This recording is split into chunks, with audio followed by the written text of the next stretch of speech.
Dalam data table kita ialah selain daripada nama-nama barang, custom collision ni dia ada block, dia ada overlap, dia ada ignore. Ignore ni lebih kurang macam kita timbang berjalan ataupun tidak. I see. Alright. Okay, kita tahu dia dah fire. Kita nak tengok ni current size, triangles, vertices ni. Okay, ini semua memainkan peranan sebabnya pintu ni bukan berada di origin 000. Model aset kita sendiri, sebabnya ada mission perlukan spesifik kunci yang kita kena model sendiri. Kenapa mati tidak ada? Kenapa kita biarkan dia jadi macam ni? Dan dia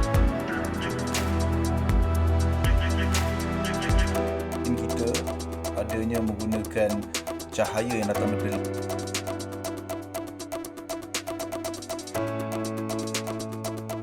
jalan. Kita tahu kat sini ada trigger untuk hantu keluar. Okey, dia dah keluar tak berapa cantik, kita kena cover kat sini kaki dia kunci ni. Kunci 2.